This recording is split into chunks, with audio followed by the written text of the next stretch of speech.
2. 수위에게 그 일은 이미 하나의 의식이 되었다. 그에게는 거의 피와 살 같은 예배식이 되어 있었다. 매일 아침 9시 반이면 널빤지에 열쇠를 집어 건조하고 고운 손과 가벼운 접촉을 느끼며 건네주었다. 그리고 콧잔등의 붉은 흉터가 있는 근엄하면서도 창백한 그의 얼굴을 힐끗 쳐다보고 나서 자기 부인이나 알아챌 수 있을 만한 희미한 웃음을 머금고 골똘히 생각에 잠기면서 엘리베이터 보이에 준비된 인사를 받는 둥 마는 둥 가는 페멜의 뒷모습을 바라보았다.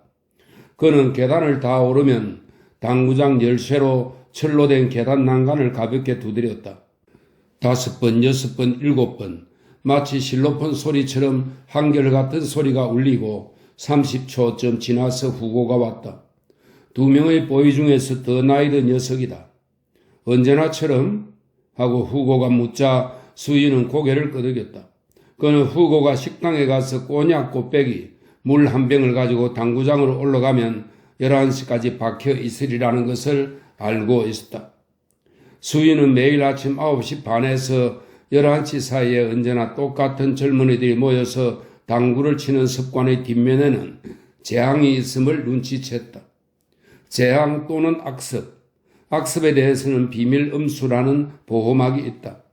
비밀음수는 자기 희생과 자기만의 커버를 지니고 있고 비밀음수와 돈은 마치 씨줄과 날줄처럼 서로 엉켜 있다.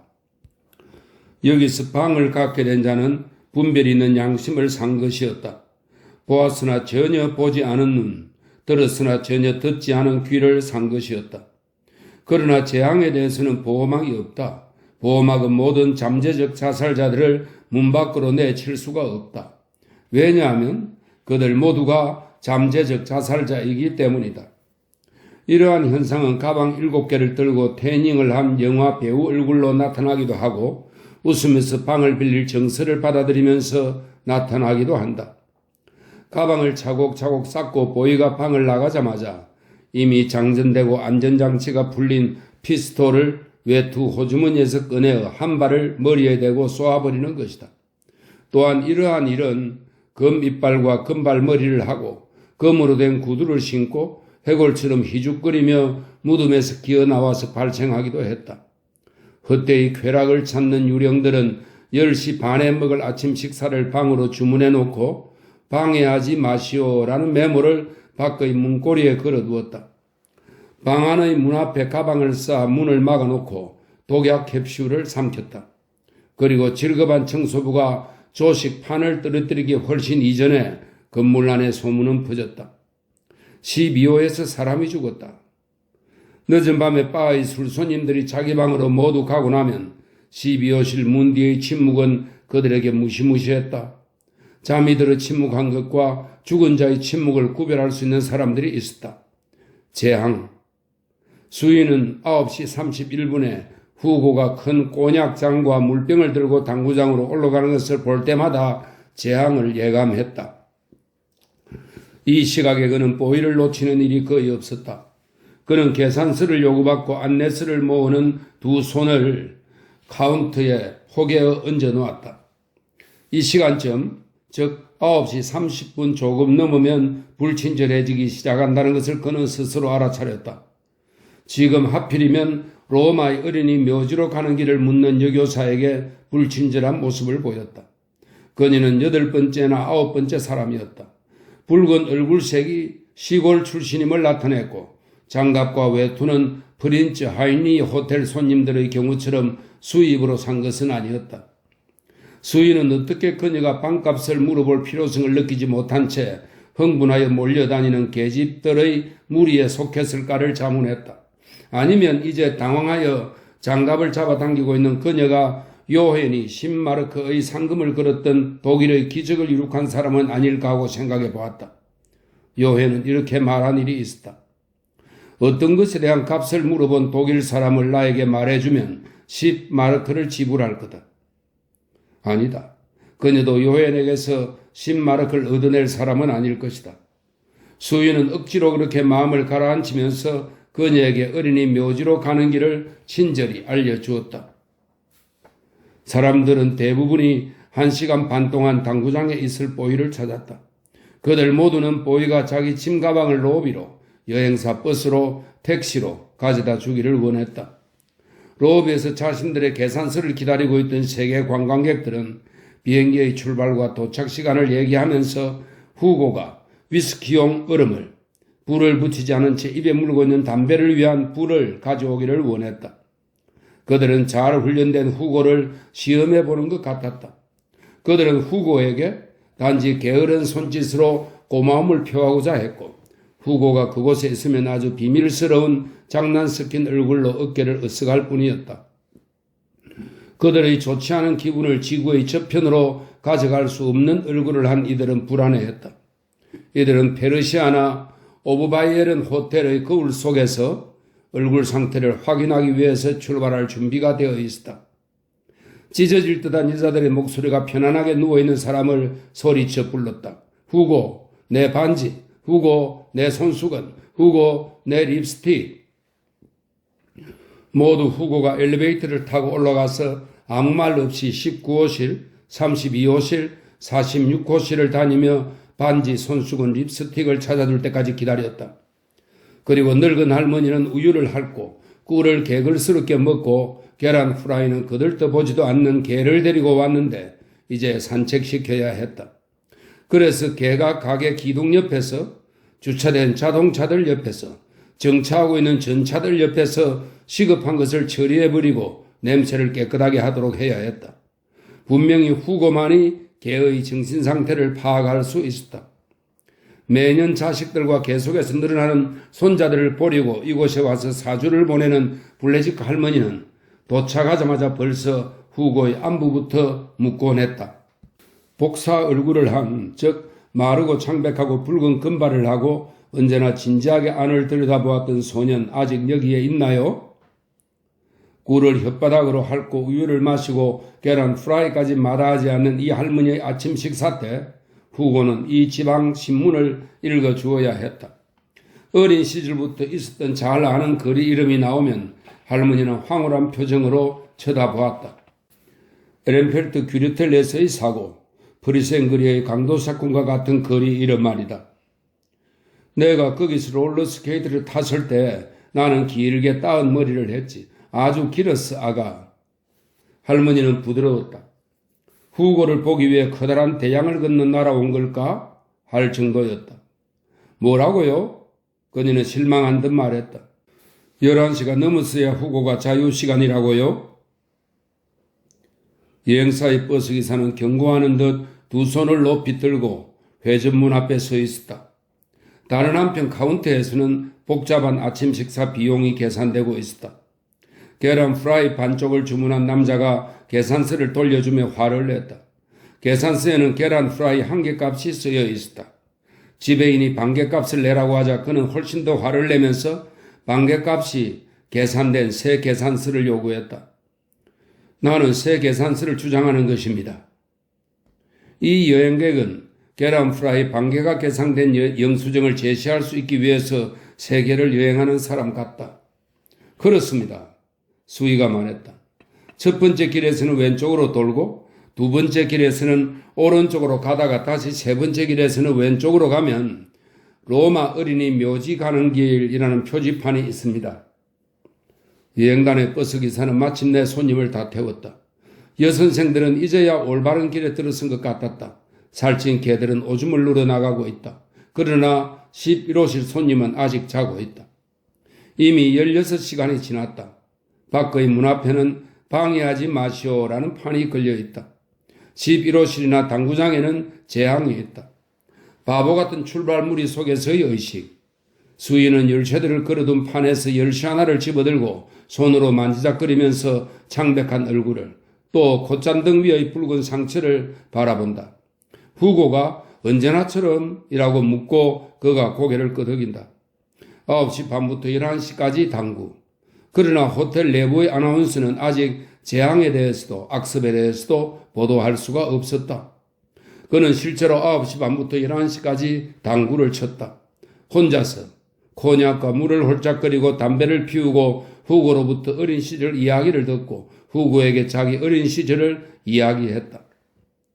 방을 청소하는 소녀들이나 세탁하는 여성들은 세탁물 승강기로 가는 길에가 열린 문 옆에 서서 그를 찬찬히 쳐다보기도 하고 웃으면서 당구 치는 것을 구경하기도 했다. 아닙니다. 아니에요. 그는 해로운 사람이 아니에요.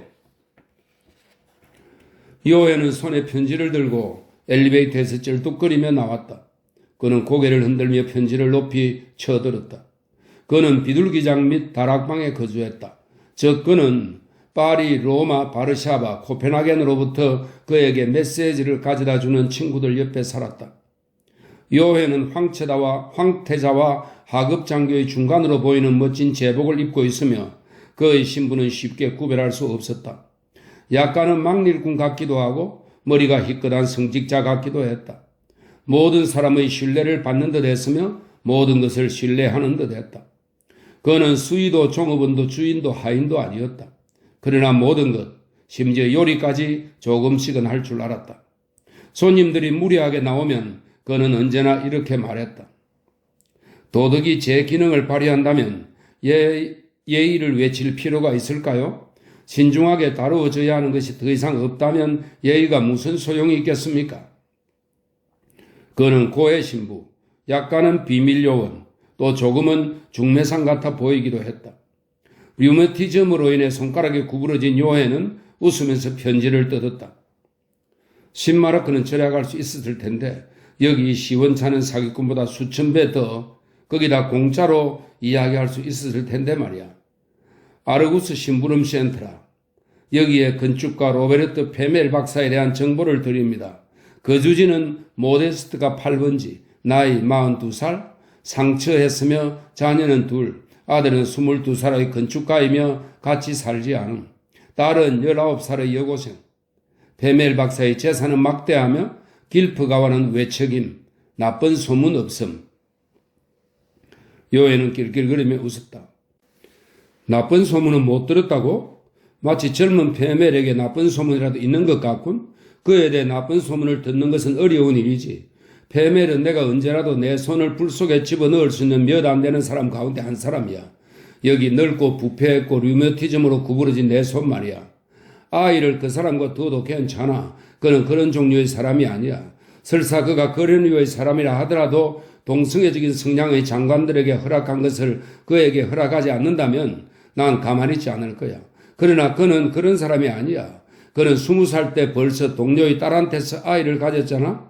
전에 여기서 1년 동안 일한 적이 있었던 슈렐라라는 사람 기억나나? 기억 안 나나? 그렇군. 자네가 여기 오기 전이니까. 난 그저 자네에게 젊은 페멜이 편안하게 당구를 치도록 내버려 두라고 말하네. 정말 훌륭한 집안이야. 지금까지 난 그의 할머니, 할아버지, 어머니, 삼촌을 알고 지내지. 그 집안은 벌써 50년 전에 여기서 당구를 쳤거든. 자네는 잘 모를 테지만 길프가는 300년 전부터 모데스트가에 살고 있었네. 그의 어머니는 남동생을 둘 잃고 새 아이가 죽자 실성을 해버렸어. 우아한 부인이었지. 조용한 부인이었어. 식권 외에는 빵 부스러기, 콩알 하나도 먹지 않았고 아이들에게도 주지 않았어. 미쳤지. 별도로 생긴 것은 모두 남에게 주어버렸어. 농장을 소유하여서 수입이 많았지. 저 아래 키사 골짜기에 있는 성 안톤 수녀 원장은 그녀에게 버터를 통으로 꿀은 항아리로 보냈지.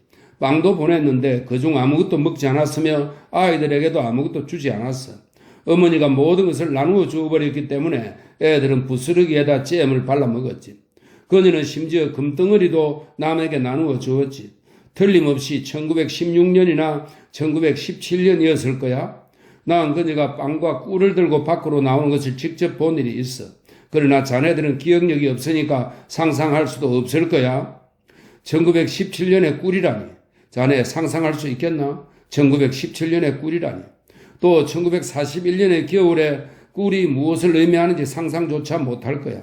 그녀는 화물역으로 가서 유대인들과 함께 가겠다고 소란을 피웠어.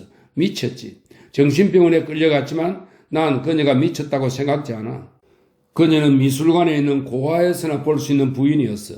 나는 그녀 아들들을 세세히 알지.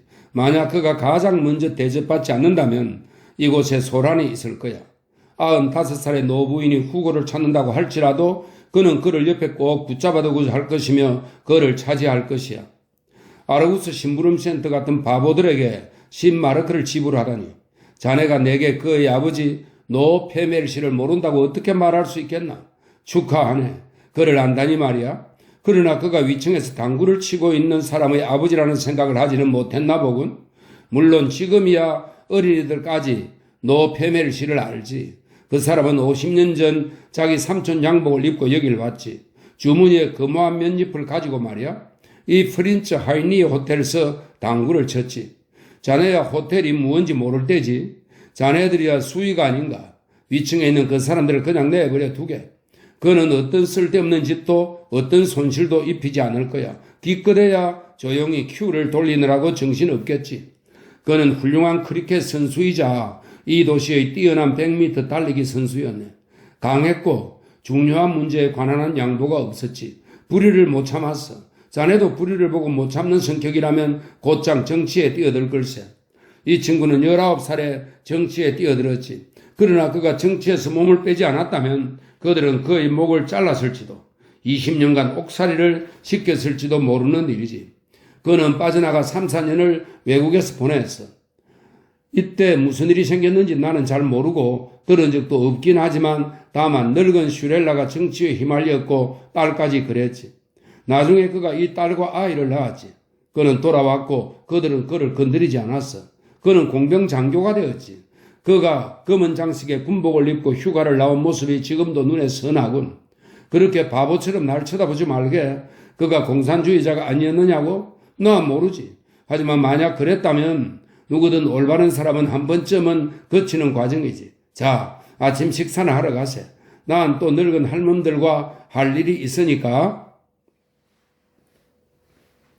재앙 혹은 악습, 그런 것이 허공에 떠 있는 것 같았다. 그러나 요에는 언제나 천진스러웠다. 그는 자살을 알아채지 못했으며 휴식을 방해받은 손님들이 잠긴 방문 뒤에서 죽어서 조용한 것과 잠을 자서 조용한 것을 구별할 수 있다는 것을 믿지도 않았다. 그는 주는 돈을 받아 챙겼으며 교활했으나 사람을 믿었다. 글쎄 나야 수희가 말했다. 아침 식사하러 가네. 자네는 아무도 그에게 올라가지 못하게 하면 되네. 그가 이것을 강조했네. 여기 있네. 그는 붉은 카드를 요헨이 있는 카운터에 놓았다. 우리 어머니, 아버지, 딸, 그리고 슈렐라 씨에게는 언제나 연결해도 됨. 그 밖에 아무것도 안 됨. 슈렐라라고? 요헨은 깜짝 놀라며 생각했다. 도대체 그가 아직 살아있는 건가? 그때 그들이 그를 살해했는데? 아니면 그의 아들인가? 그 향은 지난 14일 동안 호월에서 피운 담배 연기를 완전히 빨아들여버렸다. 사람들은 이 향을 몰고 다녔다. 나는 이곳에 온 중요한 사람이고 아무도 맞설 수 없는 승리자라는 식이었다. 키 1m 89, 흰머리가 희끗거리는 40대 중반의 나이. 양복은 정부 관료의 옷감이었다. 상인이나 사업가나 예술가들은 입지 않는 옷이었다.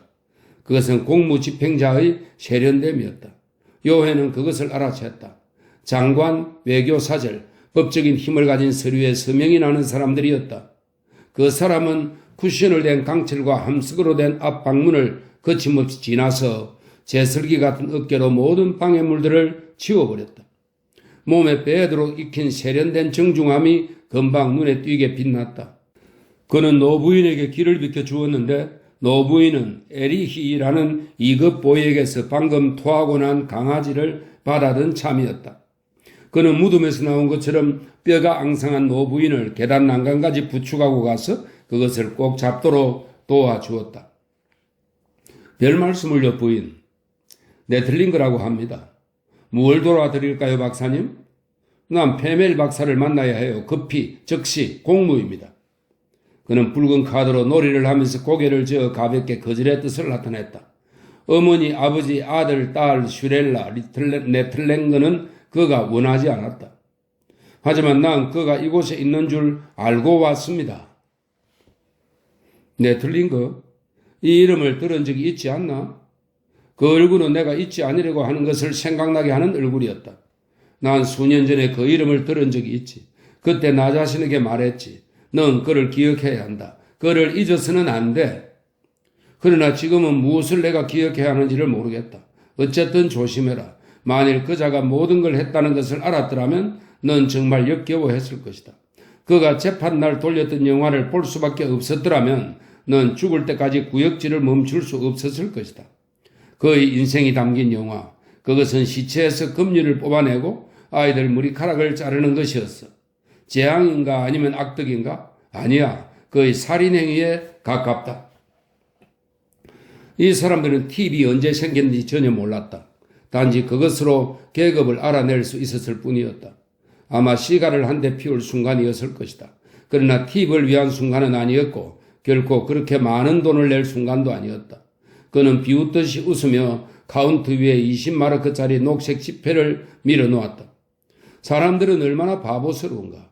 인간 행동의 가장 원초적인 법칙을 모르고 수위 행동의 가장 간단한 법칙조차 모르니 말이다.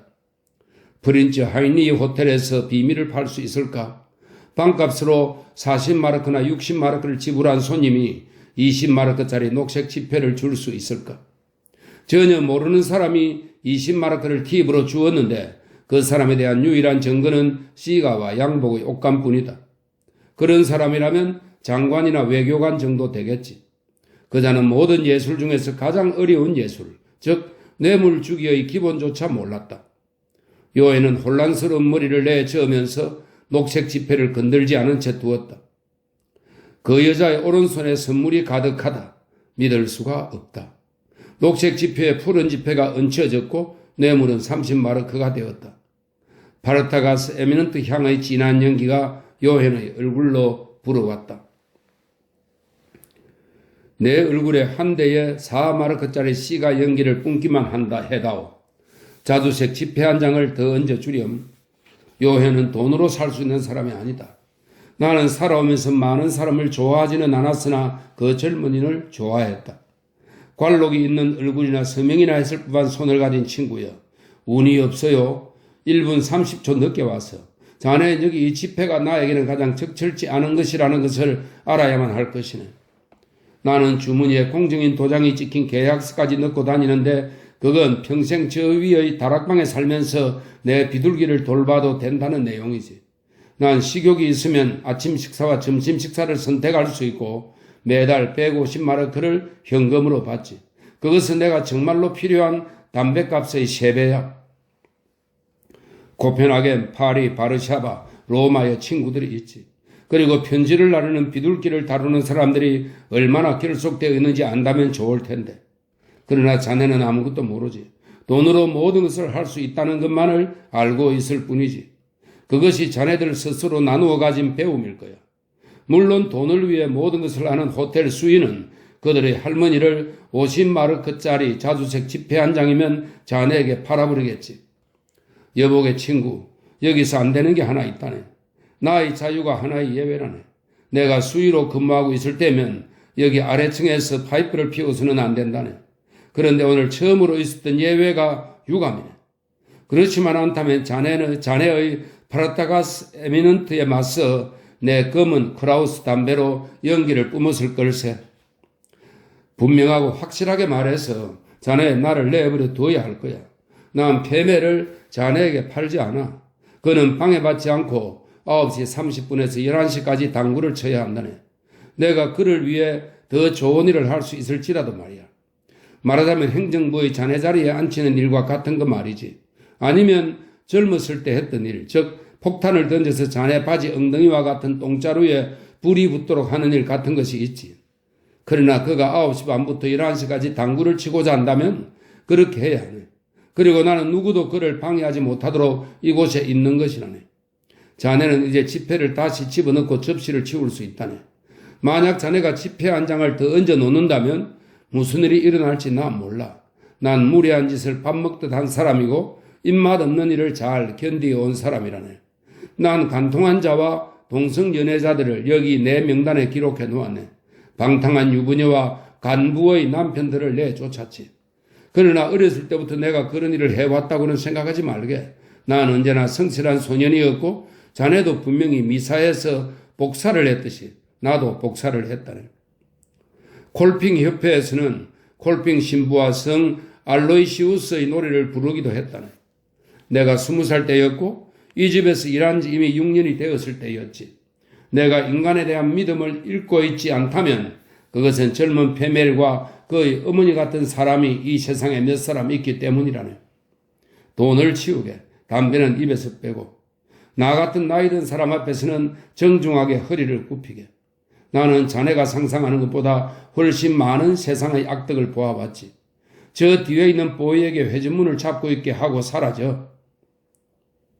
내가 제대로 들었나? 지배인을 만나려고? 그의 얼굴이 달아오르더니 화가 나서 아주 파르르 떨었다. 그리고 달려들었다. 내가 뭘 생각하고 있느냐고? 나는 70살이 다 된 노인이야. 내가 생각해도 난 조금 멍청해졌고 법 51조의 보호 아래에 자선빵이나 먹고 있지. 방어와 무기? 지금도 나에게는 없는 것들이지. 지배인에게 가려면 여기서 왼쪽으로 돌아서 오른쪽 두 번째 문이라네. 건의함은 모로코 가죽으로 되어 있다네. 자네가 여기서 계란 프라이를 주문해야 한다고 하면 난 곧 주방으로 가 있어야 한다네. 그리고 주문서가 내게 오면 난 완전히 개인적인 감정에서 프라이팬에 침을 뱉는 영광을 누릴 걸세. 그러고 난 다음에 자네는 버터가 녹아들어가 섞인 사랑의 이야기를 자연스럽게 받게 될 것이네. 별 말씀을요, 신사분. 손님, 벌써 말씀드렸죠? 관리 사무실은 여기서 왼쪽으로 돌아서 오른쪽 두 번째 문이라고요? 불만 신고서는 모로코 가죽으로 쌓여 있습니다. 연락해 드릴까요? 수의실에서 지배인을 부탁합니다. 지배인님, 한 신사가 오셨습니다. 이름이 무엇이었죠? 네틀링그, 미안합니다. 네틀링그 박사가 좀 급히 배웠으면 합니다. 용건이 뭐냐고요? 저에 대한 불만인 것 같습니다. 네, 감사합니다. 지배인께서 당신을 기다리십니다. 그렇습니다, 부인. 오늘 저녁에 불꽃놀이와 시가 행진이 있습니다. 첫 번째 거리에서 왼쪽으로, 다음 두 번째 거리에서는 오른쪽으로, 다시 세 번째 거리에서는 왼쪽으로, 그리고 나면 로마 어린이 묘지 가는 길이란 편말을 볼 수 있을 겁니다. 천만에요. 대단히 감사합니다. 일마르크, 정직하고 나이 든 여선생이 준 돈이니 무시할 수 없지. 여보게 난 이런 작은 돈은 기꺼이 받지만 큰 돈은 거절한다네. 로마 어린이 묘지는 명백한 사건이야. 미망인의 소액 기부는 여기에서는 거부되지 않는다네. 그리고 팁은 직업의 생명이라네. 예, 거기를 돌아서 맞아요. 그들은 아직 택시에서 안 내렸어요. 난 그들이 바람난 사람들인지 아닌지 이미 알고 있답니다. 멀리서도 낌새를 알아채죠. 나는 자유로운 무리 중에서 가장 자유로운 무리조차도 알아차린답니다. 거기엔 수줍어하는 사람들이 있어요. 우리는 그들을 분명히 볼 수 있어서 그들에게 이런 말을 해주고 싶답니다. 아가들아, 괜찮아. 모든 것이 이미 일어나 버렸단다. 난 50년 동안 일한 이 분야의 전문가야. 자네들이 가장 괴로운 부분은 건드리지 않을 거야. 인실, 팁 포함 59마르크 80페니. 자네들은 앞으로 일어날 일에 대한 기대감에 약간 기분이 괜찮을 거야. 그리고 자네들 열정이 아주 달아오를지라도 가능한 한 엘리베이터에서 일을 시작하지 말게. 프리차이니 호텔에서는 이중문 뒤에서 사랑이 이루어져야 한단 말이지. 너무 부끄러워하지도 두려워하지도 말게. 비싼 값들에 정결하게 되어 있는 공간들에서 누구나 성행위의 모든 것을 끝내버렸다는 걸 자네들이 알지라도 말이야. 세상에는 경건한 사람과 그렇지 않은 사람, 착한 사람과 악한 사람이 있거든. 욕실이 있는 2인실, 샴페인 한 병이 배달될 거고 담배도 있지. 아침 식사는 10시 30분. 아주 좋죠. 여기에 사인해 주시죠, 손님. 아니, 이곳입니다. 바보처럼 그러지 말고 실명을 써주십시오. 이 장부는 정말로 경찰서로 가서 승인을 받고 문수가 되어 증거력이 있게 되는 것입니다. 젊은이, 관청의 비밀 음수를 너무 믿지 말게. 장부로부터 점점 더 많은 것을 얻을수록 그들은 점점 더 많은 먹이를 바라거든. 아마 자네도 한때 공산주의자였던 적이 있을 거네. 그러면 두 배로 조심해야 하네. 나도 한때 공산주의자였고 가톨릭 신자이기도 했지. 이 사실은 세탁이 되지 않는다네. 난 오늘도 일정한 사람들에 대해서 얘기하지 않고 놔둘 거야. 내 주위에서 성 모마리아에 대해서 멍청한 소리를 하거나 콜핑 신부를 비난하는 사람은 가만두지 않을 것이네. 오이 42호실, 저기 엘리베이터가 있습니다, 손님. 그들은 바로 내가 기다리던 사람들이었다. 간통한 사람들인데 뻔뻔스럽게 아무것도 숨길 것 없이 자신들이 얼마나 자유로운지를 온 세상에 보여주려고 하는 이들이다. 그러나 그들이 숨길 것 없이 아무것도 없다면 왜 그렇게 철면피한 얼굴을 하고 다니는가? 마치 숨길 것이 아무것도 없다고 손가락 굵기만한 글씨를 얼굴에 써가지고 다니는 것 같단 말이야. 조금도 숨길 게 없다면 숨기지 않으면 될 뿐이다. 여기 사인 부탁합니다. 손님, 아니 여기입니다. 나라면 이런 멍청한 계집하고는 아무것도 숨기고 싶지 않아. 이런 계집하고는 숨길 게 없지. 사랑한다는 건 팁을 주고 받는 것 같은 거야. 순수한 본능이지. 여자와 이 일을 숨기고 싶을 만한지 아닌지는 그 여자를 보면 알 수 있지. 이런 계집은 그럴 가치가 없지. 젊은이, 나를 믿어도 되네. 하룻밤 숙박에 60마르크, 방으로 간 샴페인 값과 티, 그리고 아침 식사비에 또 선물값까지 생각하면 바람직하지 않아. 차라리 예의 바르고 영업을 제대로 배워서 최소한 복종할 줄 아는 장녀가 낫네. 보이, 이 손님들을 43호실로, 맙소사, 사람이란 어리석구나. 예, 알겠습니다, 지배인님. 곧 가겠습니다. 예, 지배인님. 물론 자네 같은 사람들은 천상 호텔 지배인으로 태어난 거야. 그건 몸의 어떤 기관을 꺼내버린 여자들에게도 마찬가지야. 더 이상 문제는 없어. 하지만 문제없는 사랑이 대체 무엇일까? 만약 사람이 양심을 내버렸다면 냉소주의자조차 남아있지 않을 것이야. 슬픔이 없는 인간이란 더 이상 인간이 아니지. 자네를 내가 뽀이로 키웠네. 자네 4년 동안 내 감독을 받으면서 세상을 보고 학교에 가고 말을 공부했지. 비연합국과 연합국의 장교 카지노들에서 술 취한 군인들의 상소리에 익숙해졌고 급히 이곳으로 돌아왔지. 자네가 매끈해지고 뚱뚱해져서 별 양심 없이 여기 도착했을 때 첫 질문이 늙은 요hen식 아직 있나요? 였지. 난 아직 있었지. 여전히 있었지, 젊은이. 당신이 이 손님을 언짢게 해드렸나? 쿨감에? 일부러 그런 게 아닙니다, 지배인님. 도대체 언짢은 일이란 없었어요. 저한테서 반말 듣는 걸 좋아하는 사람을 세보라면 수백 명을 꼽을 수 있습니다. 뻔뻔스러움의 극치다. 믿지 못할 일이다. 네틀링크 박사님, 그건 그냥 나온 얘기죠. 나야 늙은이이고 거의 법률 51조의 덕으로 사는 사람입니다. 이 손님은 사과를 요구하고 있어요. 적시하시오. 나는 호텔 수위에게 반말 듣는 걸 좋아하지 않는 사람이요. 이 손님에게 용서를 비시오.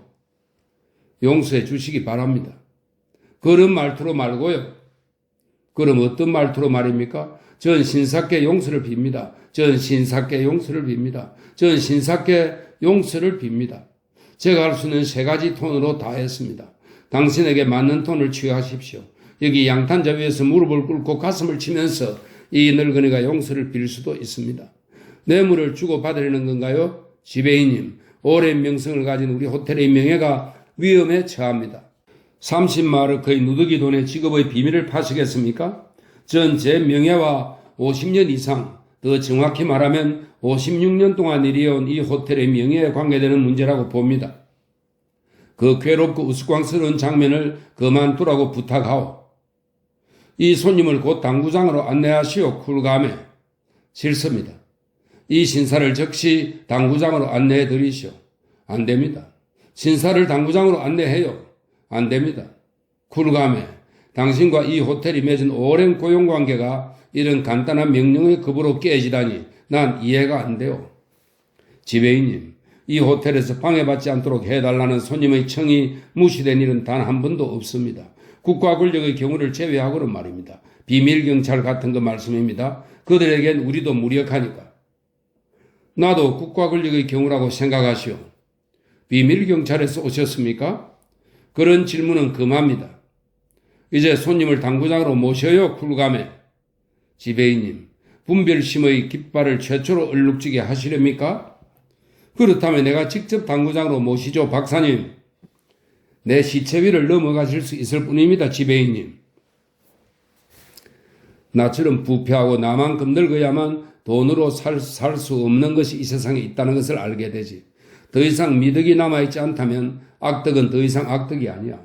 심지어 어떤 손님을 거절해버리는 장녀도 있지. 그것을 모르면 무엇이 미덕인지 모르는 거야. 그러나 난 자네가 돼지 같은 녀석이라는 것을 알았어야 했어. 몇 주일 내내 저 위 내 방에서 자네와 함께 신중하게 팁 받는 법을 연습했지. 거루시엔 동전, 마르크 동전, 지폐 등. 우리는 돈을 신중하게 받을 줄 알아야 하지. 왜냐하면 팁은 직업의 생명이니까. 난 자네를 훈련시켰네. 그러나 그건 자네에겐 일종의 살인 작업이었지. 자네 나를 속이려고 했어. 자네는 우리가 마르크 통전 3개를 가지고 연습하고 있다는 것을 내게 알리려고 했으나 실은 4개였지. 자네는 내게 1개를 속이려고 했어. 자네는 그렇게 늘 돼지 같은 녀석이었지. 자네는 이런 말이 있는 걸 모르는군. 사람은 그런 짓을 안 한다. 그런데 지금 또 사람들이 안 하는 짓을 하는구먼. 그 사이 자네가 티입받는 법을 배웠다지만 확실히 그건 옛날의 은하 30냥은 아니란 말일세. 즉시 리셉션으로 돌아가시오, 쿨감에. 이 일은 내가 맡겠어. 옆으로 비켜요. 당신에게 경고하는 것이요. 내 시체를 넘어야만 갈 수 있을 겁니다. 벌써 11시 10분 전이군요. 10분만 지나면 어차피 페멜은 계단을 내려올 겁니다. 당신들이 잠깐만 심사숙고했더라면 이 연극 전부를 생략할 수 있었을 텐데요. 그러나 10분간일지라도 내 시체를 넘어야만 갈 수 있을 겁니다. 당신들은 명예가 무엇인지를 전혀 모를 겁니다. 왜냐하면 당신들은 불명예가 무엇인지를 모르니까요. 여기 나 요헨이 서 있습니다. 이 호텔의 일을 닥치는 대로 하는 막 일꾼이며 부패했고 위에서부터 밑바닥까지 부도덕으로 가득 찼죠. 그러나 나를 죽이고 시체를 넘어야만 당구장으로 갈 수 있을 것이요.